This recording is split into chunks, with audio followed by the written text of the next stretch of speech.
Então, pessoal, voltando ao nosso raciocínio, à nossa aula, né? A gente vai falar agora sobre juízos de fato e juízos de valor.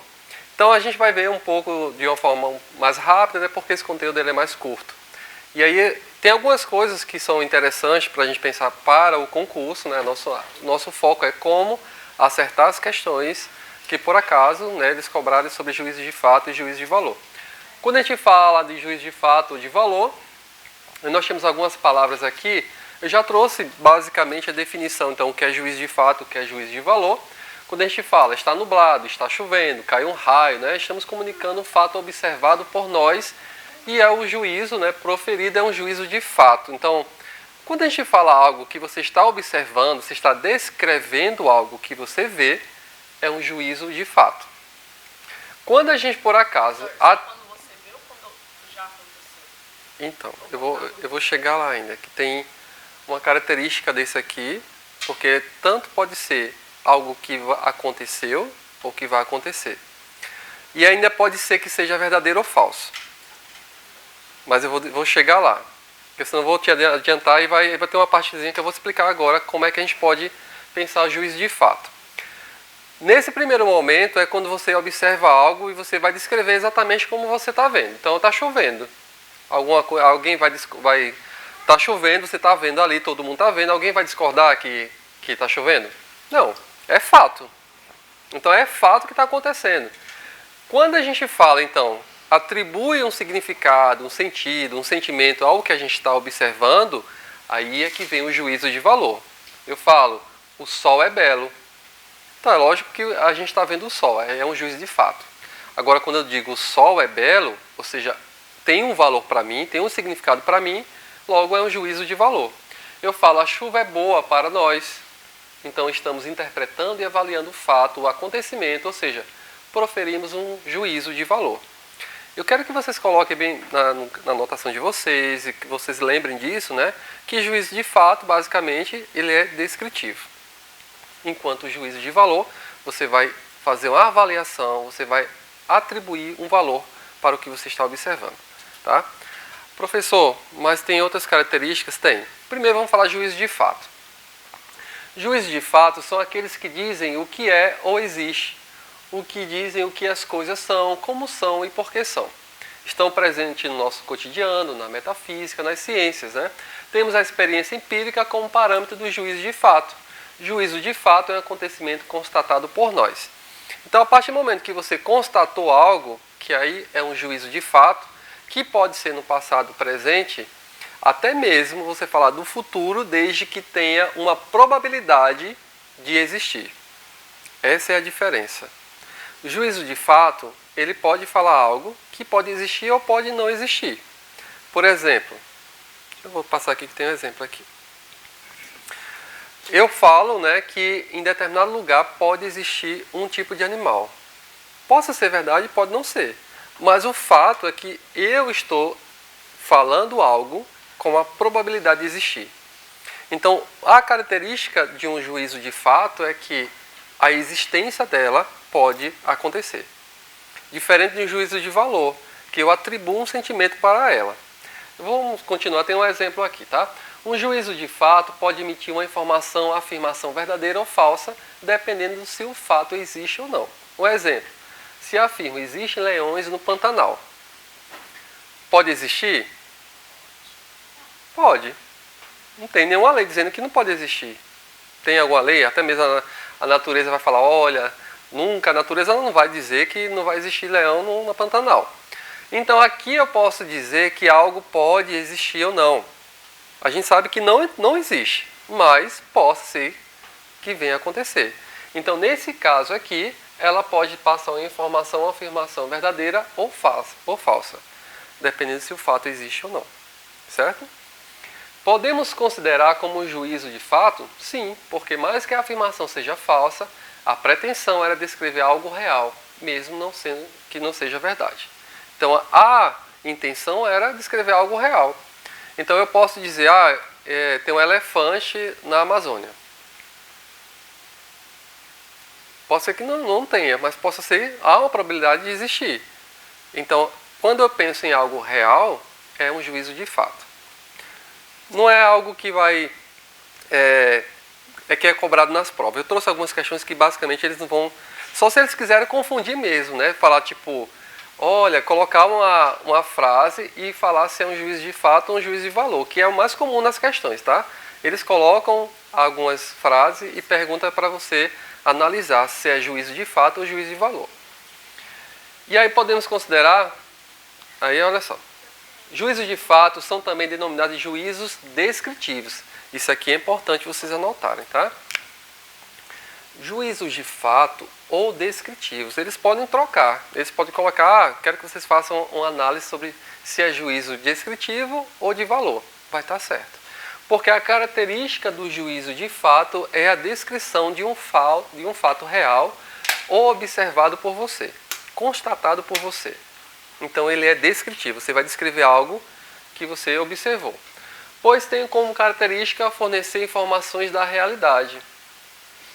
Então, se eu falo, existe leões no Pantanal, então eu sei que leões existe, o Pantanal existe. Então logo é um fato que tem realidade, tem a ver com a realidade.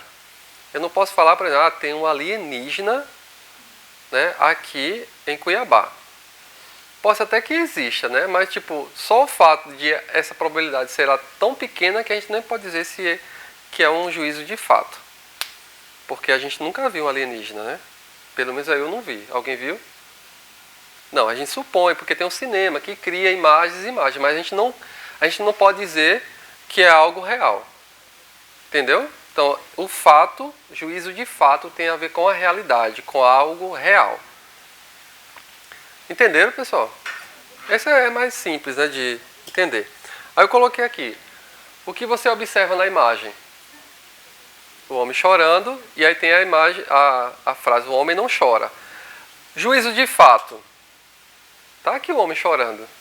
Como é que você pode dizer então que o homem não chora, né? Então, o juízo de fato você está observando, é algo que está ali, que muitas vezes você não tem nem argumentos contra. E aí coloca o homem não chora, aí aqui a gente já tem um juízo de valor. A gente está atribuindo ao homem chorando um outro sentido, né? A gente pode dizer então, olha, o homem só chora se tiver um argueiro no olho. Aí é um juízo de valor. Deixa eu passar aqui para vocês.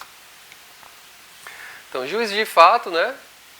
Ou contra os fatos não há argumentos, juízo de fato é um acontecimento presenciado, observado por nós, e ele é descritivo.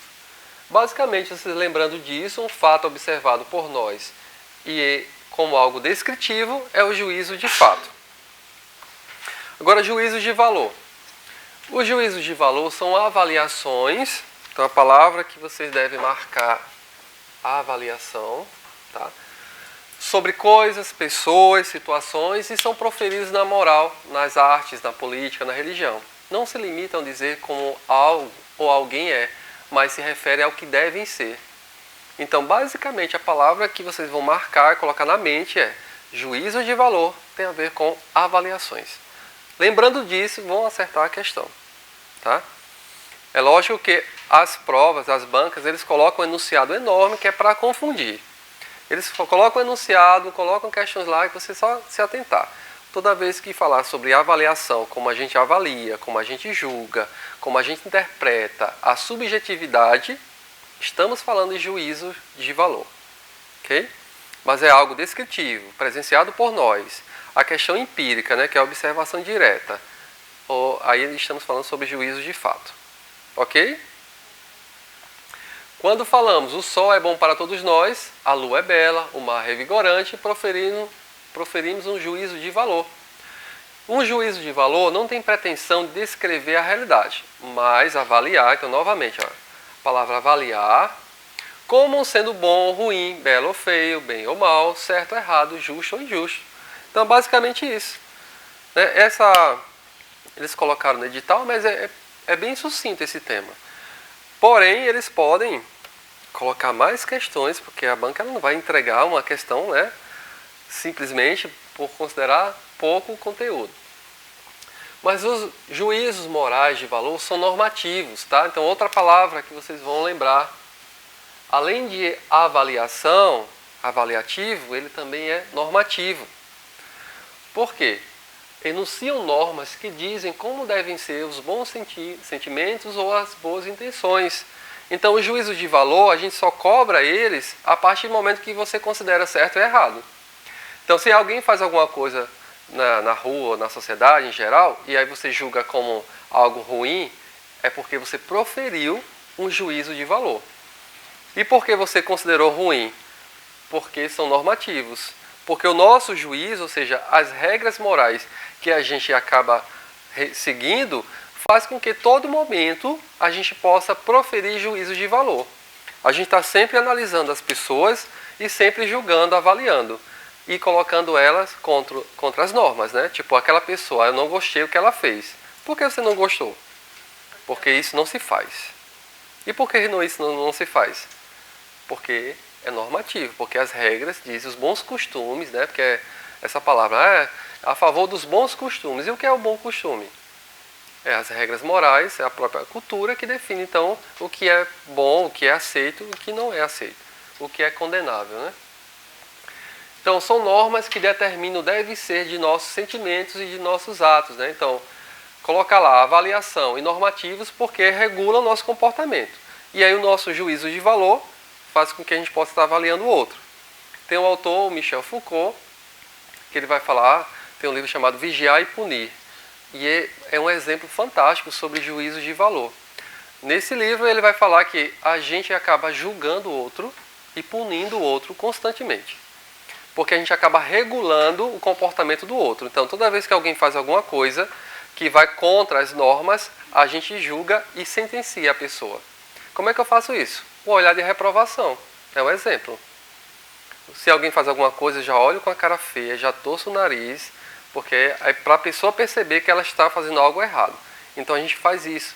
E ele fala que a gente está vigiando todo mundo, nós somos vigiados e vigiamos constantemente. E proferimos os juízos de valor. Então, juízes são juízos que enunciam obrigações e avaliam intenções e ações segundo o critério de valor. Tá? A partir do juízo de valor, enunciamos o que são condenáveis ou aceitáveis. Então, basicamente, a gente tem de um lado aquilo que você observa, que é observado por nós, e do outro lado o que nós avaliamos e que são normativos e que reproduzem as regras dentro da sociedade. Aí nós temos, então, qual a diferença entre eles? Tá? Então, juízo de fato tem a ver com a natureza e juízo de valor tem a ver com a cultura.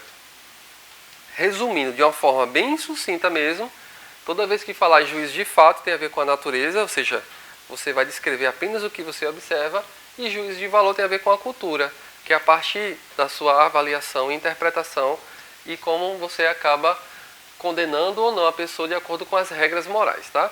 Então, juízo de fato na natureza, né, existe em si, por si mesmo, ou seja, não depende de nós. E juízo de valor tem a ver com a cultura, a maneira como os seres humanos interpretam a si mesmos e a natureza, ou seja, depende de nós. Colocando essas duas definições aqui, você consegue acertar qualquer questão. Ela é bem simples, dá para vocês relacionarem com o exemplo do dia a dia. Eu sempre coloco exemplos porque é mais fácil para o candidato lembrar. Tipo, eu fiz isso, eu julguei uma pessoa, então eu proferi um juízo de valor. Tenta fazer esse exercício relacionando com um exemplo real do seu dia a dia, que até mesmo para estudar para os concursos, eu tenho técnicas que é atribuir a figuras, a imagens ou exemplos reais. Eu sempre associo isso. Eu pego uma teoria, se eu não associar aquela teoria com alguma coisa prática, eu não consigo lembrar dela. Mas quando eu faço isso, eu consigo. É uma dica, né? Vai que funcione para alguém, para mim funciona. Posso passar? Podemos dizer então que juízo de valor, né, senso moral, consciência moral são inseparáveis da vida cultural. A cultura define os valores positivos e negativos, né? Quando eu falei sobre a ideia do culto e inculto, né? Um está associado a algo positivo e o outro ao negativo. Muitas vezes não notamos a origem cultural dos valores morais, senso moral e da consciência moral, porque somos educados neles e para eles como se fossem naturais. Então é daí que vem a nossa dificuldade de entender ou de enxergar a questão da moral, porque nós somos educados neles e para eles. A gente acaba reproduzindo de uma forma tão automática que você já não sabe mais que são regras. Você simplesmente está ali reproduzindo, seguindo, e você nem sabe explicar o porquê. É o que Sócrates fazia quando questionava fazia questões éticas, né, com o pessoal. Ele perguntava aos indivíduos o que é que eles achavam das regras e o pessoal parava e dizia, eu não sei, eu só sigo elas. Então é daí que vem o surgimento do pensamento ético. Tá? Eu vou passar aqui. Então, dessa forma, para garantir a continuidade dos padrões morais, passa-se de geração a geração e as sociedades tendem a naturalizá-los. A naturalização da existência moral faz com que se perca a essência da ética, né? Juízo de valor é uma criação histórico-cultural. Aí nós temos, então, essa ideia de naturalização. Quando a gente fala, então, juízo de valor, é porque a gente tende a naturalizar as regras que a gente segue. A gente vai dizer, a regra é assim, logo ela é natural. É daí que vem aquela diferença entre natureza e cultura. Ou seja, quando a gente fala em regras morais, tem a ver com a cultura. Quando a gente vê algo que independe da ação humana, é a questão da natureza. Vamos para algumas questões. Juízo de fato são afirmações sobre o mundo, fatos, eventos, objetos que podem ser verdadeiras ou falsas. Certo ou errado? Isso aí. Podemos dizer que os juízos de fato são normativos e os juízos de valor são descritivos?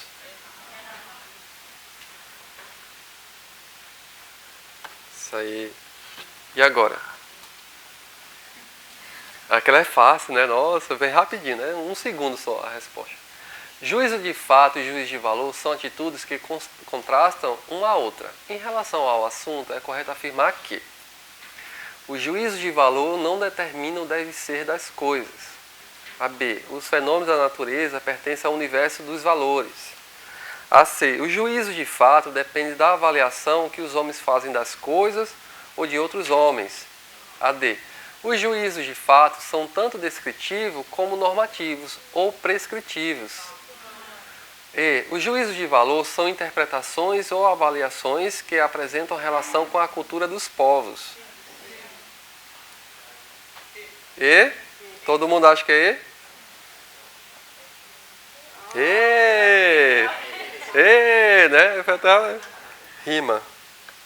Então foi simples, foi rapidinho.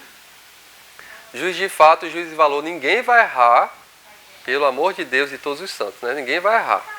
Fato, a natureza. Valor, cultura. Tem as palavrinhas, tá? Não esqueça isso. Vamos para a ética e cidadania. Então vamos lá. Quando a gente fala sobre ética e cidadania... O valor que é... valor... Tem a ver a avaliações. Não estou errado, né? Fato é natureza. Valor é cultura. Então, pessoal, ética e cidadania, tá?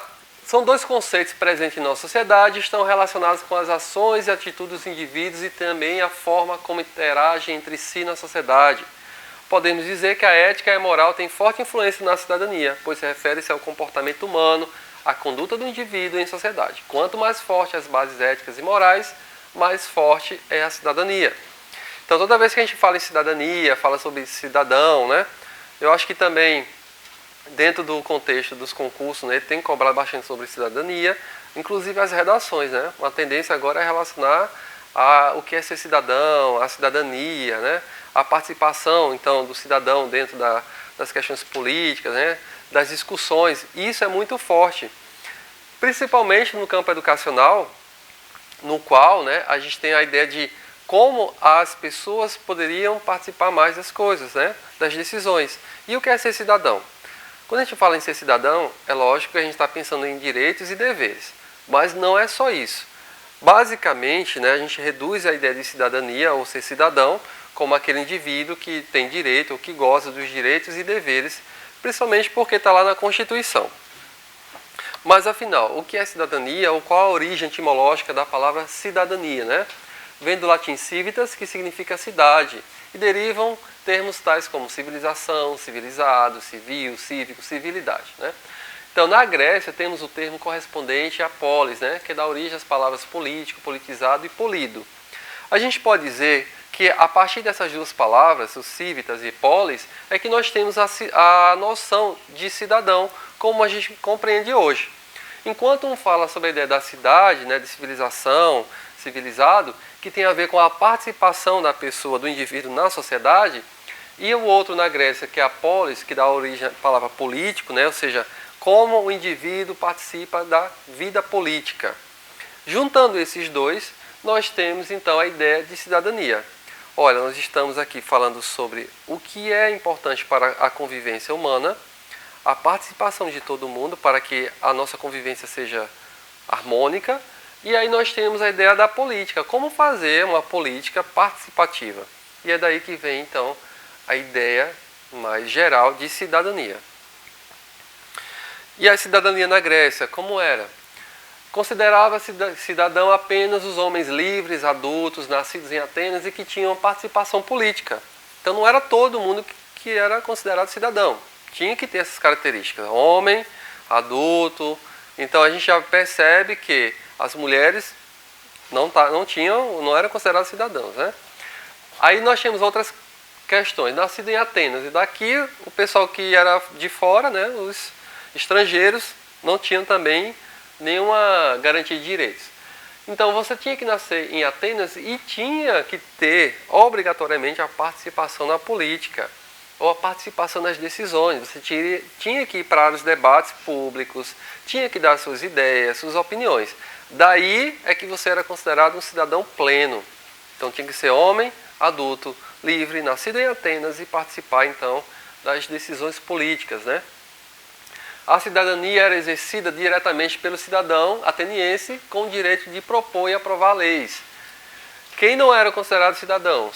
Estrangeiros, que eram metecos, escravos, mulheres e crianças. Eu trouxe uma figura aqui que mostra, bem interessante para a gente entender então quem era considerado cidadão.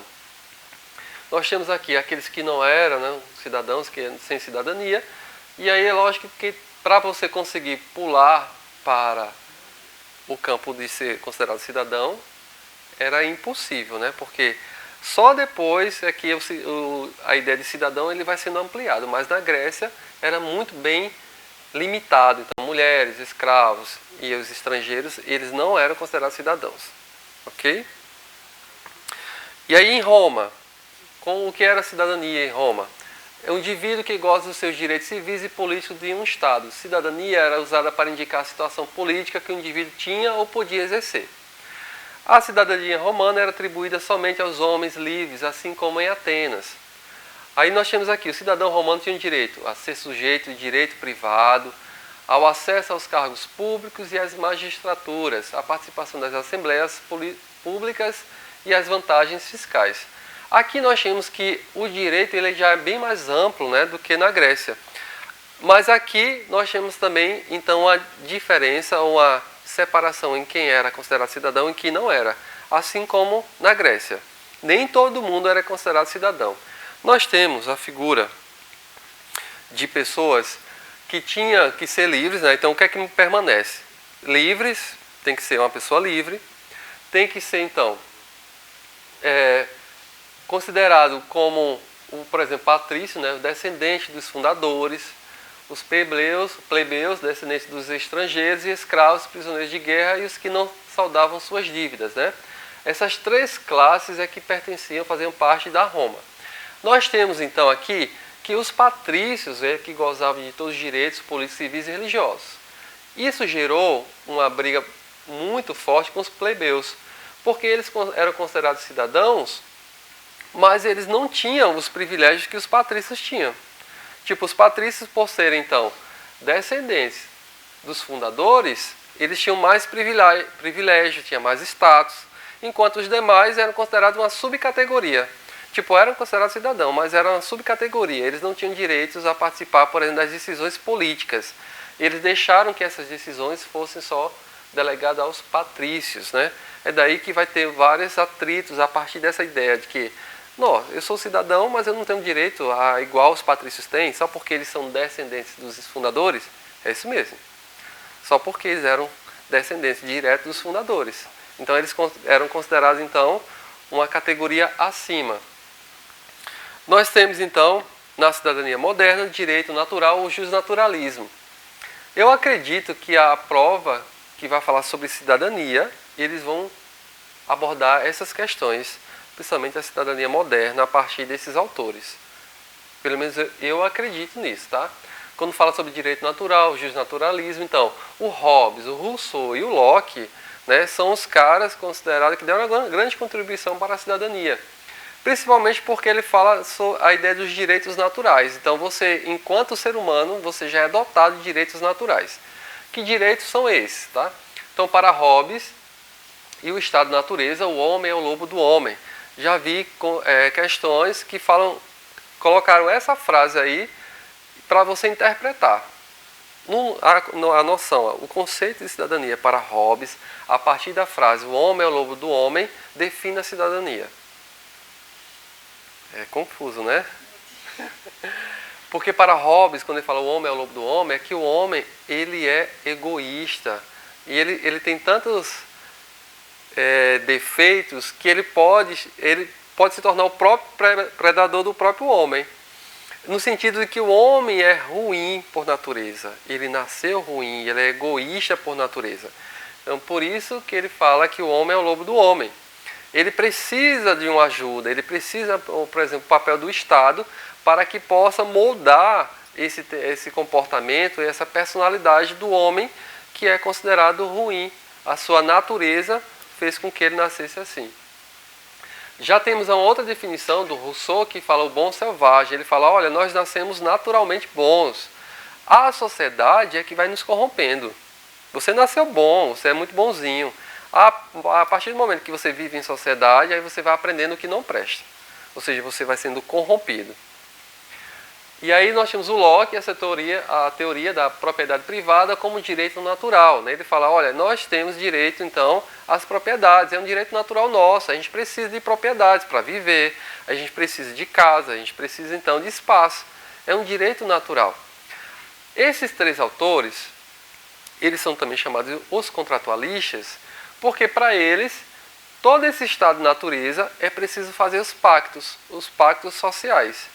E esses pactos é justamente com o Estado, com o soberano. É transferir muitas vezes a responsabilidade da sua vida para uma pessoa eleita pela população para poder governar e manter a sua vida de uma forma plena. Então, por isso que eles são chamados de contratualistas. Eles falam que toda a nossa vida basicamente é feita por contratos. Contrato de convivência, contrato de casamento, contrato, tudo é um contrato, né? É um acordo entre as partes. Isso aí dá uma aula só para falar sobre os contratualistas, né? Essa ideia do pacto social. Mas a nossa ideia aqui é justamente a cidadania. E ele fala que cidadania é a ideia do direito natural. Você, enquanto ser humano, já tem os direitos naturais garantidos, tá? Então, ele entendia que essa sociedade civil é regida pelo exercício de cidadania, mesmo que em níveis diferentes. E que níveis são esses? Vou colocar aqui. Quando ele fala os níveis diferentes, olha só.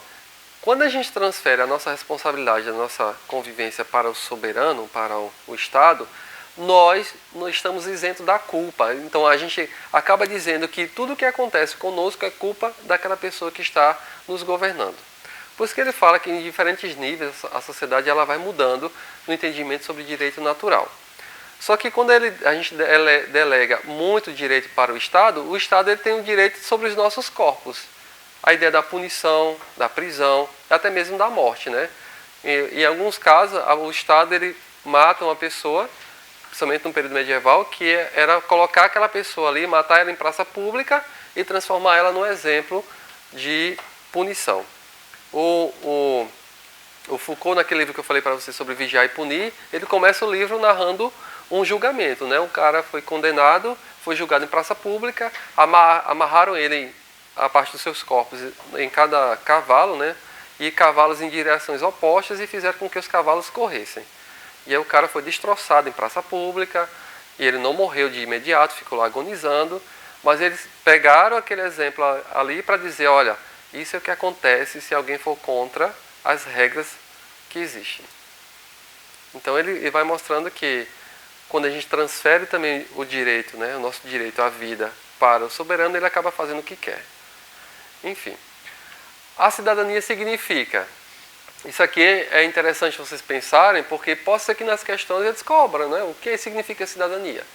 o exercício dos direitos civis, políticos e sociais estabelecidos na Constituição de um país, ou por parte dos seus respectivos cidadãos. Coloquei aqui ou por partes, porque nem em todo lugar todo mundo é considerado cidadão. Então, a gente pode pensar na Índia, por exemplo, o sistema de castas, nem todo mundo é considerado cidadão.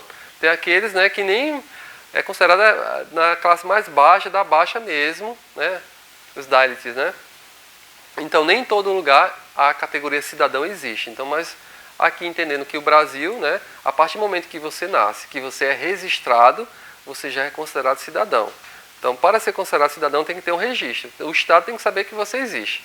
Então, se você existe, foi registrado, ou você é naturalizado, você então está gozando seus direitos civis, políticos e sociais. Ok?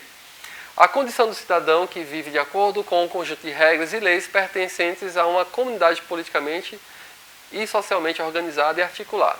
Os direitos e deveres do cidadão estão articulados e interligados, contribuindo para uma sociedade mais justa e igualitária. Se relaciona com o princípio de igualdade e com a ampliação da democracia e o respeito a direitos na sociedade. Eu espero que todo mundo acerte quando as questões que falam sobre cidadania, porque é só lembrar de direitos e deveres. O que for diferente disso ou contra isso, já não é mais noção de cidadania. Ok? Lembrar direitos e deveres. Se tiver alguma questão de acordo com isso, essa é a certa. Se tiver o contrário, está errado. Ok? Ser cidadão é exercício de direitos e deveres. Nós temos então os direitos e deveres individuais, os civis e coletivos. No artigo 5º da Constituição Federal fala o seguinte, né? Isso é lindo, né? Todos são iguais. Vou até ler mais alto, a voz alta. Todos são iguais perante a lei, sem distinção de qualquer natureza, garantindo-se aos brasileiros e aos estrangeiros residentes no país a inviolabilidade do direito à vida, à liberdade, à igualdade, à segurança e à propriedade. É lindo. Porque a gente está falando, então, do papel. Que aí a gente vai ver que a cidadania, ela divide-se em substancial. A gente vai ver depois na frente.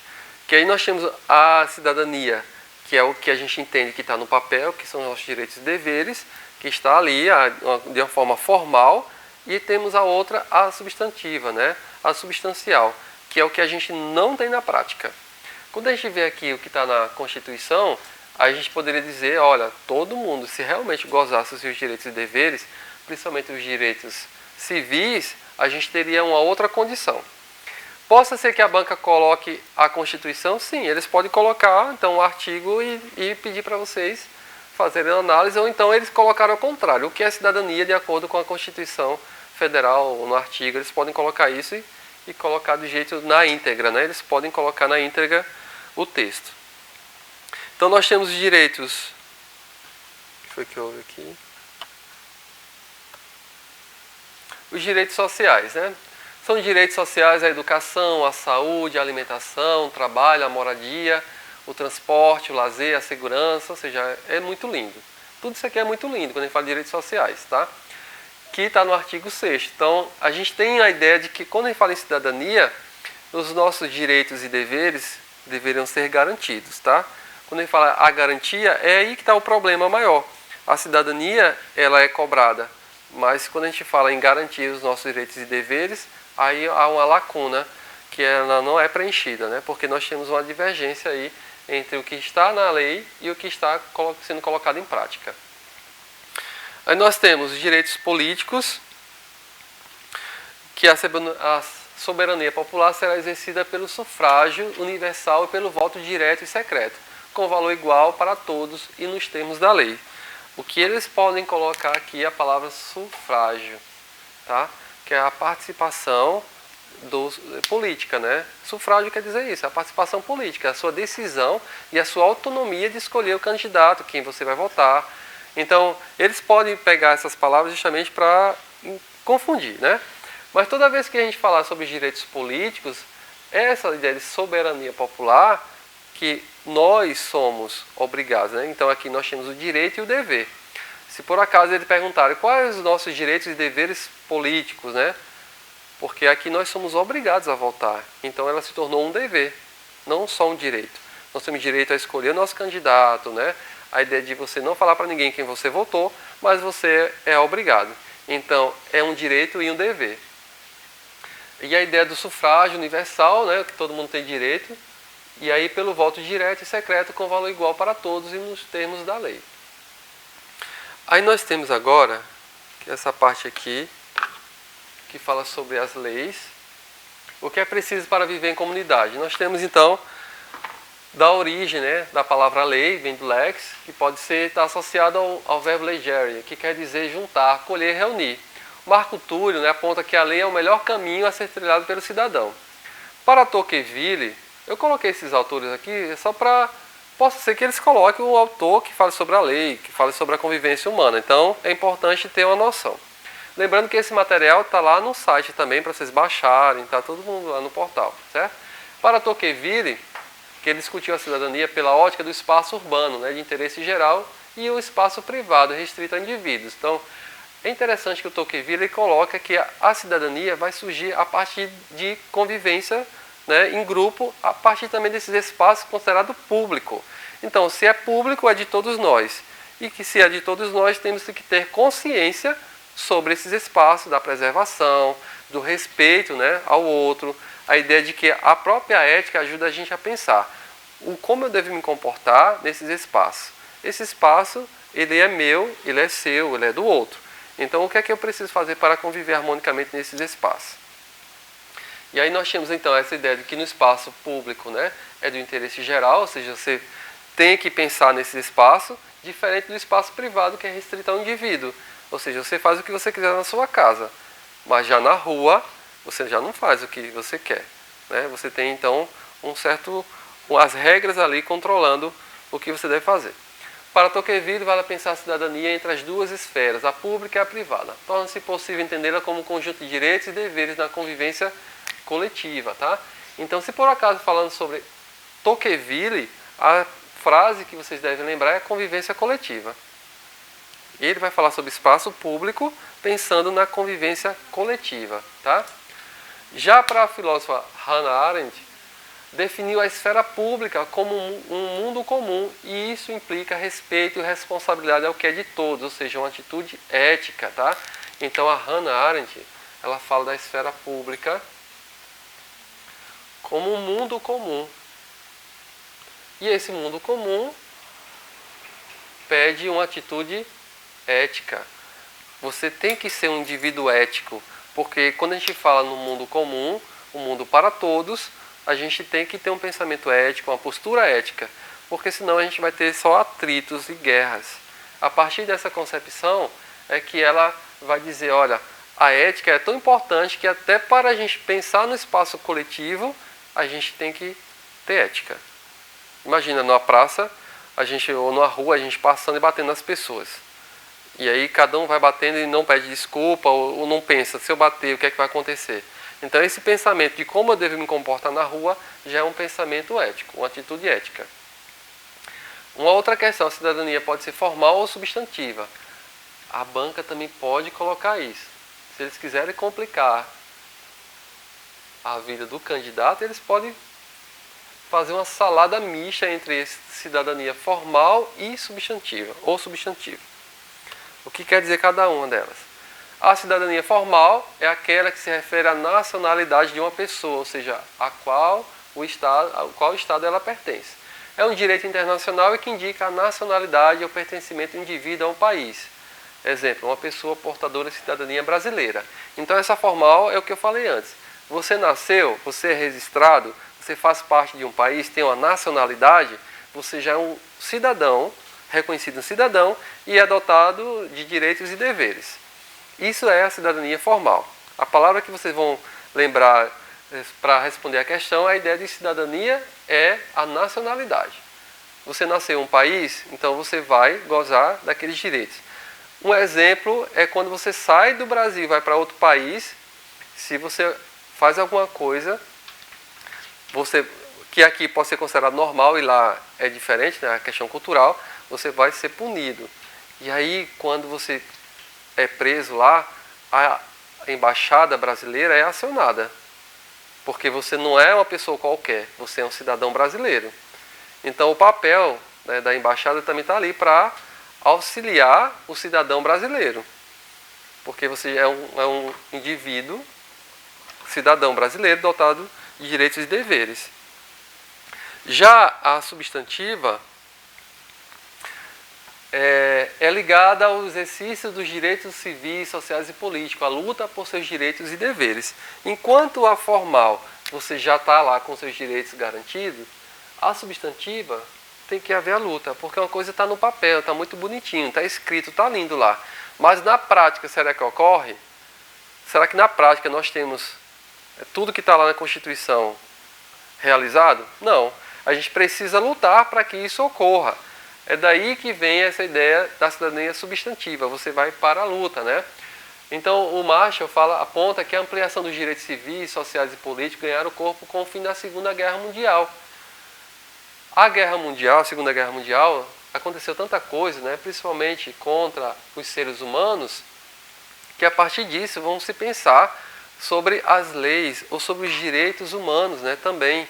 A partir de, olha, o que está acontecendo? Independente de quem fez algo, ele é um ser humano. E se é um ser humano, tem os direitos tão naturais. Lembra o justnaturalismo, aqueles autores falam justamente sobre isso. Os direitos naturais que todos nós temos. Então, o aumento substancial dos direitos por meio da criação do estado de bem-estar social, principalmente a partir do capitalismo, que é essa ideia do bem-estar social, o que estava acontecendo, né, com os trabalhadores que não tinham direitos, né, eram trabalhos insalubres, era algo bem complicado. E aí o surgimento do bem-estar social vai justamente surgir para minimizar esses impactos negativos ou essa falta de humanização no ambiente de trabalho, que estabeleceu então princípios coletivistas e igualitários, né? Então esse direito de bem-estar social vai ajudar nos princípios coletivos, direitos coletivos. Então a própria CLT, os direitos trabalhistas, é fruto também desse pensamento e essa luta do bem-estar social. É pensar a nossa situação enquanto ser humano e o que é que a gente precisa para que a gente possa ter uma vida digna. Não é aquela frase, o trabalho dignifica o homem, né? Que é uma construção também do capitalismo, né? Para que ninguém possa questionar o trabalho que você está fazendo, eu crio uma frase, o trabalho dignifica o homem. Mas é qual trabalho que dignifica? Ou que tipo de trabalho dignifica? Porque a gente tem que todo trabalho é digno. Mas aí aquela pessoa que está lá ensacando carvão, ganhando 25 centavos por saco, trabalhando 12 horas por dia, adquirindo uma doença, é um trabalho digno? Isso é minha aluna. Eu tenho uma aluna da EJA que ela trabalha ensacando carvão. Ela me mostrou foto e eu fiquei sem palavras. E aí o problema de respiratório, ela também está com problema respiratório. Que nem a máscara não adianta, né? O pó do carvão. Então imagina, a gente fala que trabalho dignifica o homem. A coitada chega na sala acabada, destruída, porque ela ainda está com vontade de estudar. Mas ela chega lá caindo de sono, porque tem que acordar cedo, porque a meta dela é ensacar 100 sacos de carvão por dia. Para poder ganhar R$25. É triste, né? Então, não pode nem reclamar da vida, né? Espera aí, é aqui, passando. Então, os direitos humanos, né? Cidadania e direitos humanos, nós temos, então, como é que surgiu, professor, os direitos humanos? Porque tem a ver com cidadania, com ética, tem tudo a ver. Porque essa ideia de direitos humanos vai surgir para que seja garantido a vida, garantir os direitos que você tem por nascer, por você estar vivo, você enquanto ser humano. As atrocidades que aconteceram ao longo da história da nossa humanidade, ela fez com que se pensasse o que é preciso para que haja um respeito aos humanos, aos seres humanos. Então nós temos, a partir dessa declaração da independência dos Estados Unidos da América, em 1776, quando eles começaram a dizer, olha, nós temos direitos humanos, né? Nós somos dignos, nós somos seres humanos, somos pessoas, nós não somos animais para ser tratado assim. Isso inspirou também a Declaração dos Direitos do Homem e do Cidadão na Revolução Francesa, né? No qual a população se cansou do que estava acontecendo, né? O rei e a rainha tomando banho com leite de cabra, pétalas de rosa, e a população sofrendo com fome, uma miséria, sem ter quase nada, né? Então houve uma revolução, uma mudança a partir da própria população. Então, em 1789 é declarado, né, a Declaração dos Direitos do Homem e do Cidadão. Em 1948 nós temos um outro documento, né, que aí é a Declaração Universal dos Direitos Humanos, aprovado pela ONU. Então, os direitos humanos são inegociáveis e universais. Isso aqui é importante, tá? Os direitos humanos são inegociáveis e universais. Se por acaso eles apagarem um i aqui e colocarem são negociáveis e universais, está errado. Porque a banca ele gosta de fazer pegadinha. Ele tira um i aqui, aí você vai lá e está certo. Como que é o oficiano? Aí eu não lembro agora, o ano eu não lembro. Mas logo após a Segunda Guerra Mundial. Eu não lembro o ano agora. Mas com a Segunda Guerra Mundial houve uma mudança muito grande, né? Até porque a ideia de criar os direitos humanos e a Organização Nacional é justamente para que não aconteça de novo o que aconteceu na Segunda Guerra, que foi o extermínio de mais de 6,5 milhões de pessoas. Então a ONU ela vai surgir para dialogar entre os países e tentar manter a paz, né? Que é difícil, mas pelo menos não houve mais a Terceira Guerra, né? Só a Terceira Guerra Fria, né? Cada um ameaçando, né? Cada um ameaça, a Coreia do Norte ameaça, aí depois vem a Rússia, então a gente está numa Guerra Fria assim também. Então são inegociáveis e universais. Então nós temos, a partir dos direitos humanos, e é lógico que algumas pessoas não gostam quando falam de direitos humanos. Gente, direitos humanos é para todo mundo, independente do que fez. É ser humano, ele está lá para lutar por eles. Tá? É lógico que a gente fala, mas um bandido, não sei o que, fez isso, um criminoso, fez isso, os direitos humanos estão lá. Independente de quem seja, o que fez, ele vai estar lá. Logo, se é ser humano, ele tem direitos. E os direitos humanos estão aí para lutar contra eles, independente de quem seja. Okay? Então nós temos os movimentos sociais que eles podem dialogar também, quando a gente fala em cidadania, a gente não pode deixar de lado os movimentos sociais, né? Porque os movimentos sociais, lembra da cidadania substantiva ou substancial? É a luta, vou terminar, é a luta pela dignidade. Então os movimentos sociais, nós temos os tradicionais e os novos, eles lutam justamente pelos direitos civis, políticos e sociais, né? Então nós temos, novamente aqui, reforçando que os direitos humanos são inegociáveis e universais. Ok? Vou passar aqui. Aqui, ética e cidadania, né, que aí vai, por que a ética e cidadania está presente? A ética ela critica, né, a crítica e a luta contra os abusos de poder, reflexão sobre os direitos e deveres, análise das leis que regem os indivíduos em sociedade. Por exemplo, o fenômeno da escravidão. Então, se a gente considera que a escravidão ela foi um atentado, né, uma coisa absurda que aconteceu, logo ela é contra a ética e a cidadania. Porque imagina você pegar um ser humano, transformar ela em mercadoria, explorar, vender, né, fazer tudo que você imaginar. E depois é assinada a Lei Áurea. E aí a pessoa é liberta sem ter direito a nada. Então, cadê a postura ética aqui e a cidadania? Porque literalmente libertaram os escravos, mas nem disseram que eles eram cidadãos, porque não eram considerados cidadãos. E a Lei Áurea, né, que é a princesa Isabel, a pessoa fala que a princesa Isabel foi a princesa, que não sei o que, a heroína. Não, antes dela já tinha pessoas que libertaram os escravos. No Ceará mesmo já tinha leis antes da Lei Áurea, mas a gente ouve nos livros de história que a princesa Isabel foi a heroína. E alguns consideram que ela era louca, né? Que ela foi a pessoa que estava no dia, na hora, porque tinha que assinar o documento. Então, tem diversas histórias sobre isso. Mas quando a gente fala sobre a escravidão, quando a gente pensa o que fizeram, a população africana que foram escravizadas, a gente fala dos escravos, tá? Mas o próprio movimento negro não gosta que a gente fale isso, né? Porque eles não nasceram escravos, foram escravizados. Então são a população africana escravizada. Ok? Vamos para algumas questões? A cidadania substantiva é aquela que se refere à nacionalidade de uma pessoa, ou seja, a qual estado ela pertence. É um direito internacional que indica o pertencimento do indivíduo a um país. E aí? Errado. E o que é que está errado? É porque é a substantivo país. Exatamente. A formal, né? Caso. Outra. A cidadania no Brasil é entendida como exercício dos direitos e deveres estabelecidos na Constituição Federal, através dos direitos civis, sociais e políticos. Certinho. Essa é fácil. Vamos agora. Então. Isso. As concepções filosóficas sobre a natureza humana divergiram muito entre os filósofos da era moderna.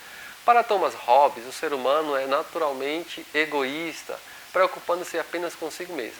Para Rousseau, por outro lado, o ser humano é naturalmente bom. Considerando essas duas perspectivas diversas, assinale a alternativa correta. E agora? A letra A. Para Hobbes, a organização do Estado permite ao ser humano permanecer egoísta. Rousseau, na letra B, a natureza humana precisa ser domesticada pela sociedade. A letra C. As teses sobre a natureza humana de Hobbes e Rousseau acabaram coincidindo. A D. Na perspectiva de Rousseau, a vida em sociedade corrompe a natureza humana. E Hobbes? Hobbes defende que é uma perspectiva otimista sobre a verdadeira natureza humana. Qual? São bastante parecidos. As respostas só mudam um pouco. B, D, E. Mas quem se atentou lá no início, né, que eu falei sobre o justnaturalismo, né, justamente esses autores que ele colocou aqui, Hobbes, Rousseau, eles têm uma visão, né, o que eles têm em comum é a ideia de o indivíduo nascer naturalmente com direitos. Agora eles vão divergir sobre essa ideia da natureza, né, do homem e tal. Que é a resposta aqui, para quem disse que é a letra D, acertou. Para Rousseau, que tem aquela frasezinha lá, o bom selvagem. E aí ele é corrompido. É isso mesmo. A vida em sociedade corrompe a natureza humana. Você é um bom selvagem, você é bonzinho, e aí você viveu, meu filho, começou a viver com as pessoas, a sociedade, você vai aprendendo o que é o egoísmo, o que é a maldade, a inveja, a ambição, um monte de coisa. Que é diferente, então, para Hobbes, né? O homem é o lobo do homem, e a sociedade é que vai moldando o homem, vai transformando ele em uma pessoa boa. Então, vocês lembrando disso, que um é o oposto do outro. Hobbes, a palavra é, o homem é o lobo do homem. E aí ele vai melhorando a partir do momento que vai vivendo em sociedade. Para Rousseau, o homem é um bom selvagem. Ele vai piorando conforme. Isso, ele vai sendo corrompido. O Locke, ele vai falar sobre os pactos sociais e a propriedade privada. Ele fala que todo homem é naturalmente dotado de direito à propriedade privada. Ele vai dizer que tanto a vida sua, que é uma propriedade privada, deve ser garantida. O Locke, ele não é muito cobrado quando fala em cidadania, não. Porque o Locke, ele vai influenciar o liberalismo, ou o neoliberalismo. A ideia da propriedade privada. O Locke, ele vai falar mais sobre o pacto social, o contrato social e a propriedade privada, que é a base do liberalismo também. Tem mais um aí só? Tem. Tem não. Ética e liberdade. Ah, achei que era questão. Ah, questão não. Tem ética e liberdade. Aí nós temos, então, sobre ética e liberdade, né, o que é ser livre, né? O que é liberdade, afinal? Todos nós temos liberdade? Você se considera uma pessoa livre? Que é uma discussão não só da filosofia, mas de muitas outras áreas de conhecimento, né? Será que eu sou realmente livre? Tudo que eu faço é porque eu quero? Será que não há influência do meio, não há influência da sociedade? Como eu me visto, como eu penso, como eu falo? Será que isso realmente é puramente a minha liberdade ou é um condicionamento? Somos condicionados a agir dessa forma, né? Então nós temos uma grande discussão. E aí nós temos reflexão filosófica e ética, nos faz pensar sobre o que é a liberdade, o que é ser livre. Existe liberdade? Nossas ações são fruto das nossas escolhas livres ou condicionadas. Podemos dizer que a ética e a filosofia estão intrinsecamente ligadas nessas indagações e buscam respostas constantemente. Então nós temos... esse conteúdo é um pouco extenso, mas vai dar tempo, eu acho. Tem 15 minutos, né? Meia hora. Tem meia hora. Ah, 11h15. Então dá tempo ainda. Então podemos dizer que a filosofia distingue-se entre o necessário e o contingente. Essa parte aqui, quando fala necessário e contingente, né, versus liberdade, a ideia da filosofia, quando vai discutir a liberdade, eles partem desses dois princípios aí. Um tem a ver com a necessidade e a contingência. Agora, o que significa cada uma delas? Sobre necessidades, temos mais dois termos ligados, destino e determinismo. Necessidade refere-se ao todo da realidade, existente em si mesmo e por si. Destino, forças transcendentais superiores aos indivíduos e que nos governam. Determinismo, termo empregado a partir do século XIX para se referir às relações causais necessárias que regem a realidade conhecida e controlada pela ciência. Resumindo, não importa o que você faça, a sua interferência não vai ter muito sentido. Então, quando a gente fala sobre necessidade, porque necessidade, deixa eu colocar aqui para vocês. A necessidade e a contingência, né, eles estão relacionados. A necessidade ocorre por si mesmo, ou seja, sem a sua interferência, vai acontecer daquela forma. A contingência é o acaso. Então, além de acontecer sem a sua interferência, pode acontecer do acaso.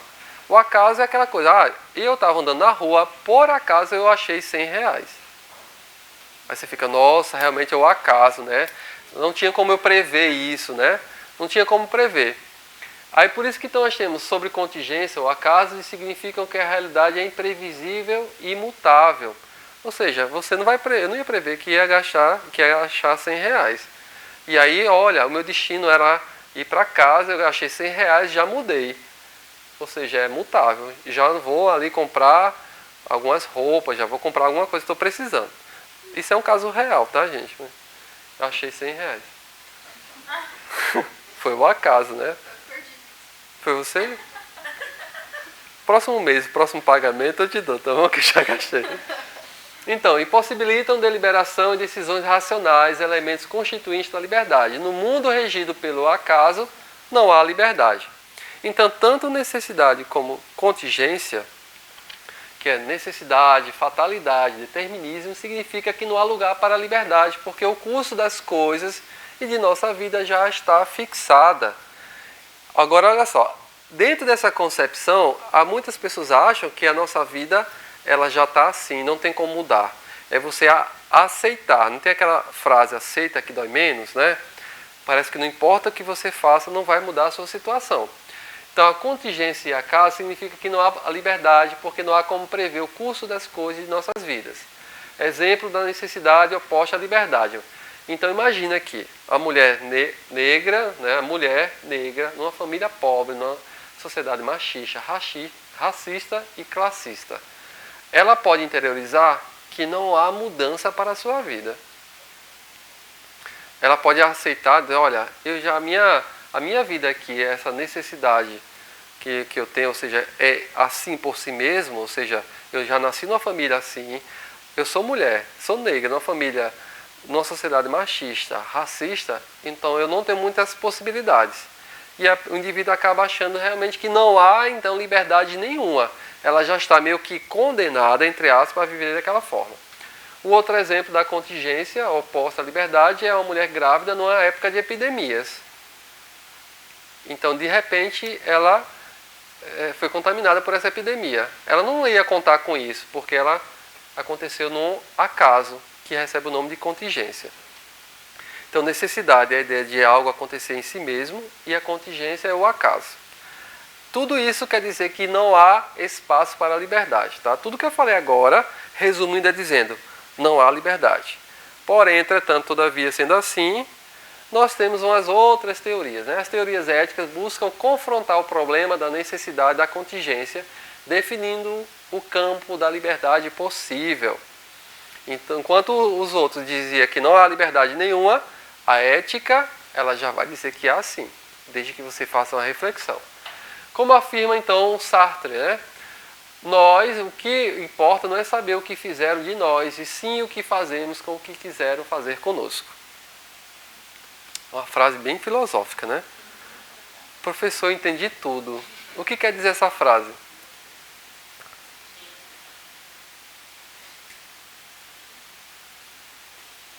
O que importa não é saber o que fizeram de nós, e sim o que fazemos com o que quiseram fazer conosco. Tipo, alguém quer fazer alguma coisa comigo, certo? Então, o que importa não é saber o que fizeram de nós, mas o que fazemos com o que quiseram fazer conosco. Tipo, alguém quer que eu faça alguma coisa e de repente eu vou revidar. Então, o que importa para mim não é o que quiseram, saber o que quiseram fazer de nós, mas sim o que fazemos com o que quiseram fazer conosco. Então, quiseram me colocar numa situação de embaraçosa. E o que eu fiz então para mudar isso? Então, eu estava preocupado agora entender o que tentaram fazer comigo. Não é mais o que fizeram comigo, mas o que tentaram fazer comigo. Tipo, alguém quer te derrubar no trabalho. Aí tu fica, eu quero saber por que a pessoa quis fazer isso comigo. A gente não quer descobrir? A gente fica preocupado em saber o que motivou a pessoa a querer fazer aquilo conosco. Basicamente é isso que o Sartre está querendo falar. Mas o que importa para nós é a sua concepção então, de liberdade. Nós temos 3 concepções então, filosóficas da liberdade. A concepção do possível, do necessário e a possibilidade objetiva. Vocês têm que marcar essas 3 concepções de liberdade que eles podem cobrar. Tá? A concepção do possível, aí vocês colocam também os autores aqui, os filósofos, o Aristóteles e o Sartre.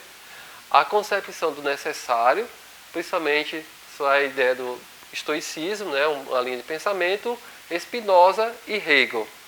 E a concepção da possibilidade objetiva, através então, do Lukács, pensadores marxistas, o Goldman e também o Ponty. Eles podem colocar esses autores, né? Mas a gente não dá nem para saber exatamente como vai ser cobrado, porque da banca, a Selecom, né? Eu não encontrei questões incríveis, eu acho que é uma banca nova, então não achei, não dá nem para saber como vai ser a questões, né? Eu acredito, não sei, a tendência, né? Possa ser que eles coloquem cobrando os textos na íntegra, não sei, não dá nem para saber. Aí nós temos a primeira concepção do possível através de Aristóteles. Ele fala, através dessa obra aqui, Ética, de Nicomanco, a liberdade se opõe ao que é condicionado externamente. Necessidade ao que acontece por acaso contingente. Para ele, coloquei aqui em negrito, porque isso aqui é importante. Para ele, aquilo que pode ser feito ou pode acontecer desde que um ser humano delibere e decida realizar uma ação. Então, o possível, a palavra que vai ajudar vocês a responder a questão é o possível. Aristóteles diz que você tem possibilidades de fazer as coisas, desde que você delibere e você decida realizar uma ação. Ou seja, pensar antes, questionar e você chegar então a uma conclusão. Na concepção aristotélica, a liberdade é o princípio para escolher no ato voluntário entre alternativas possíveis. Então, para ele, a palavra também é ato voluntário ou voluntarismo, né? A ideia de você ter um ato voluntário, ou seja, a sua possibilidade de ter um ato voluntário e entre essas alternativas possíveis, né? Então, para o ato voluntário livre do agente, existem 2 condições: dominar seus impulsos passionais e deliberar seguindo a razão. Então, as palavras que Aristóteles fala, você só consegue a liberdade quando você domina seus impulsos e você vai deliberar, refletir sobre isso. E isso dá a sua possibilidade da liberdade. Tanto a liberdade de expressão como também das ações. Então, ele considera que há possibilidades de um indivíduo ser livre, desde que delibere sobre isso.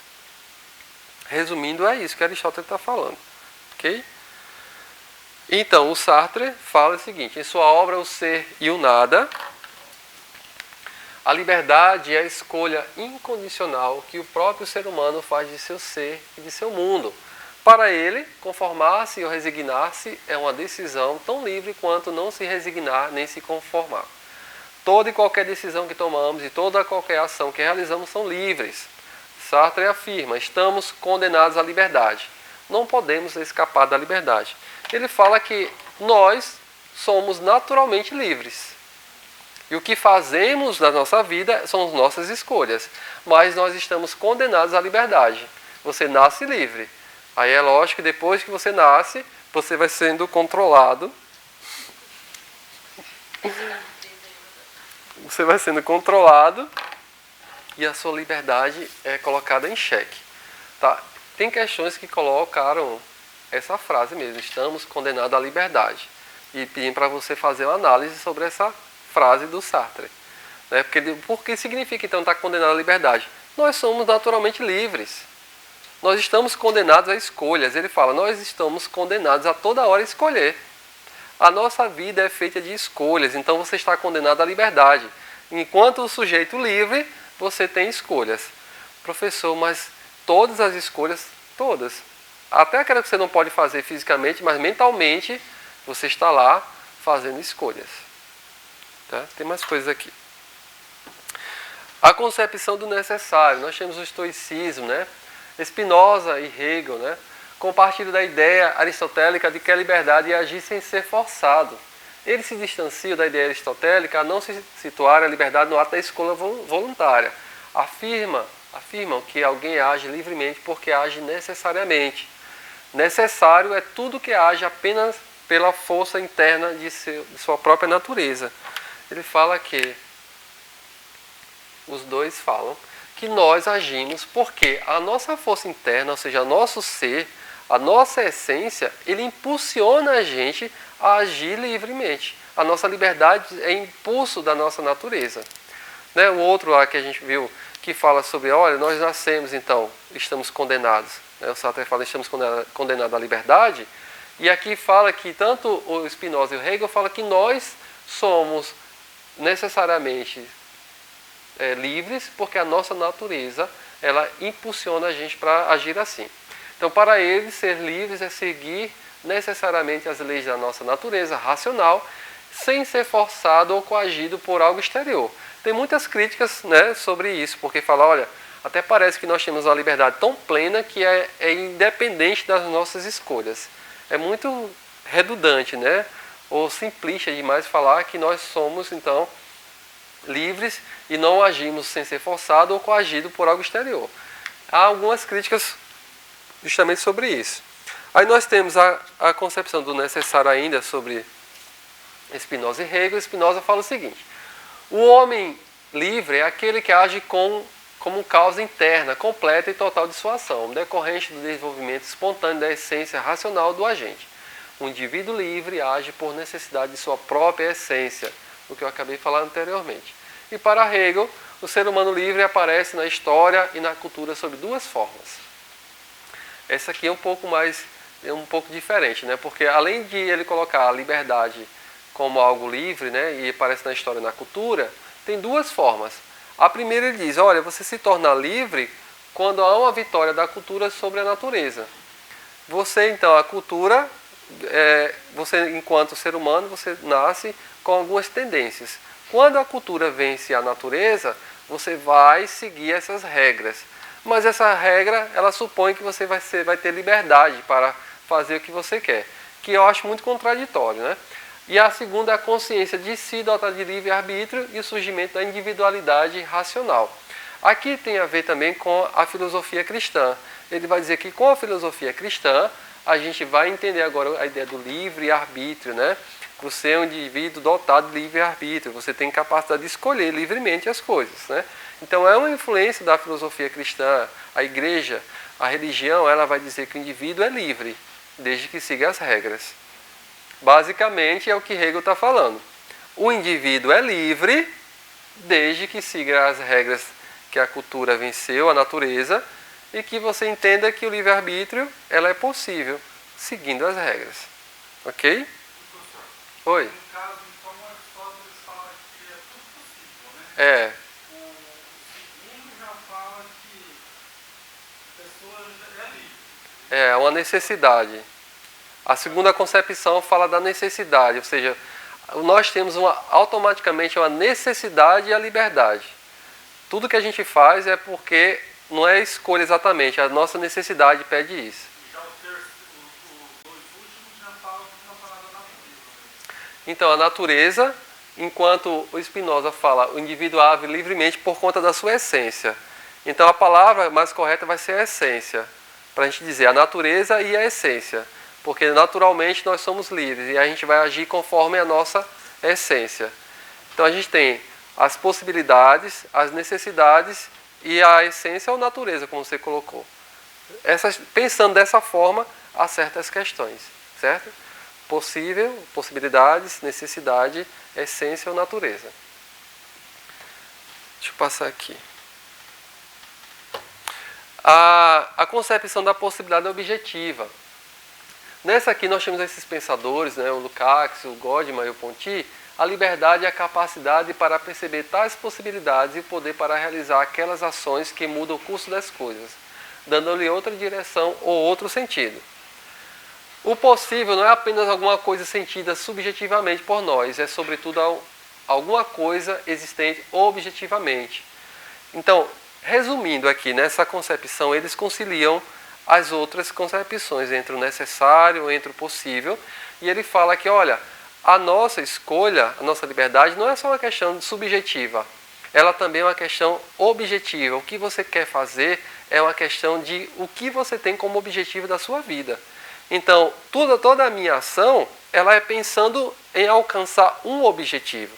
Por isso que vem a possibilidade objetiva. Ou seja, quais são as possibilidades de passar em um concurso? Ela existe? Existe. O que eu faço para alcançar esse objetivo? E aí, o que é que eu faço para estudar?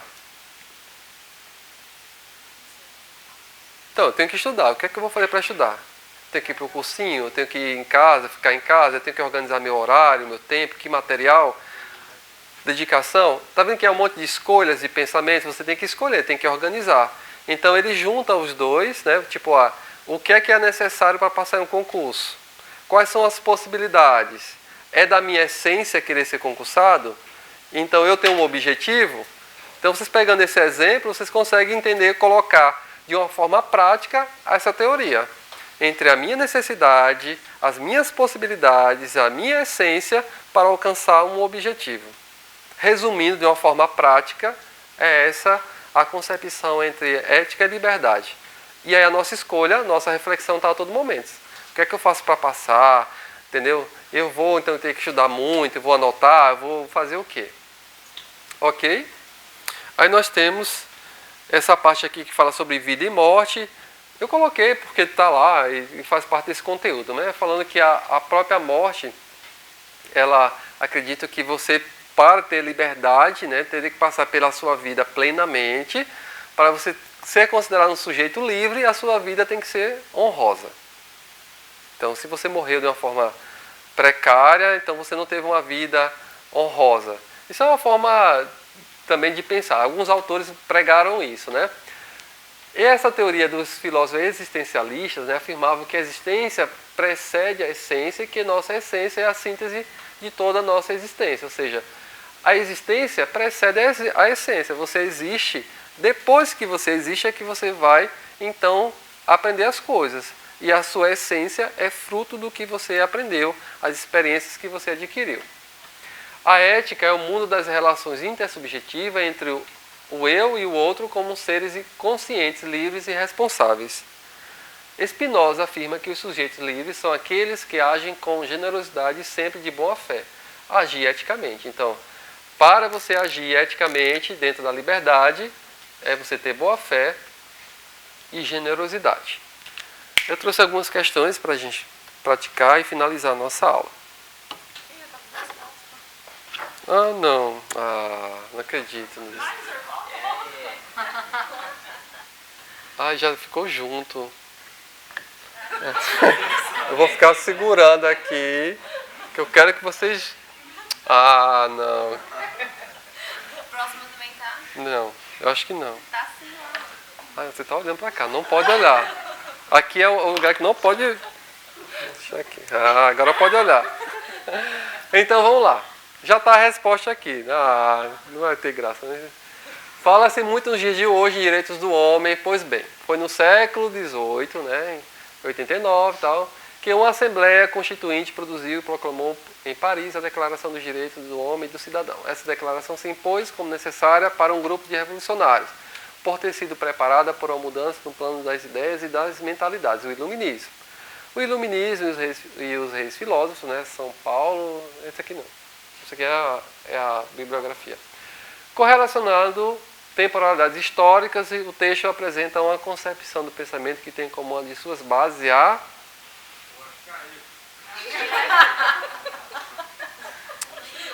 Qual é?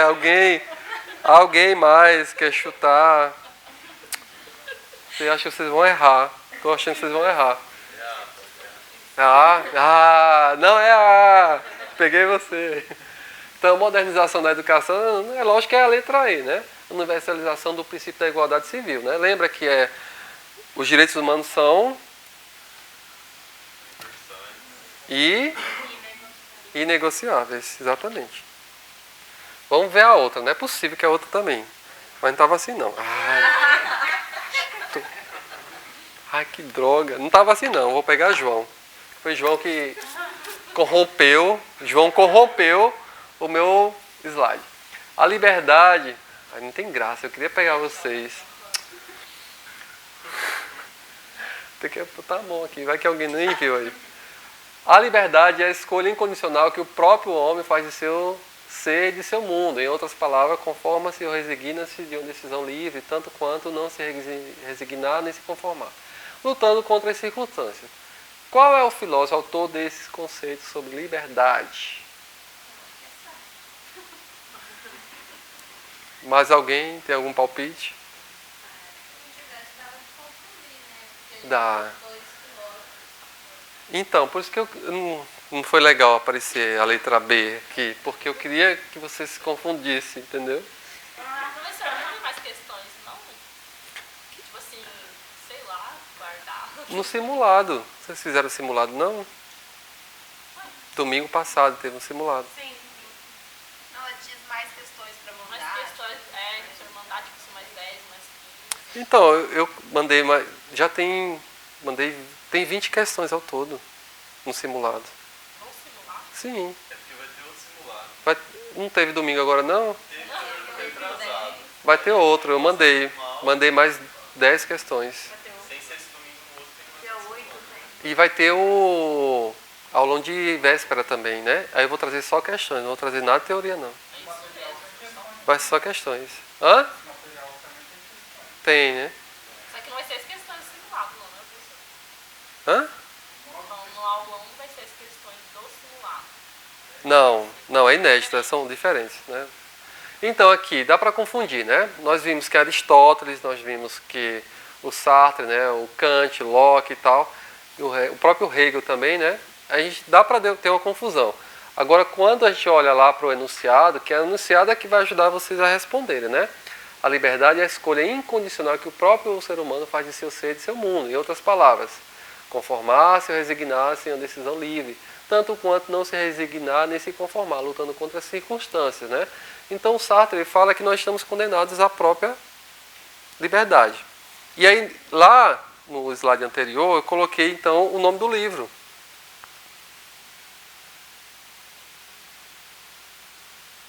Aqui, ó. O ser e o nada. A liberdade é a escolha incondicional que o próprio ser humano faz de seu ser e de seu mundo. Para ele conformar-se, resignar-se é uma decisão tão livre quanto não se resignar nem se conformar. Então nós temos aqui, ó, estamos condenados à liberdade. Então, aquela questão fala justamente sobre isso, né? Entre o ser e o nada. Então, para eles não há possibilidade de você fugir da liberdade. É do Aristóteles, que é daquele do voluntário? A ideia do voluntário, que é o possível. Não é o Aristóteles, não.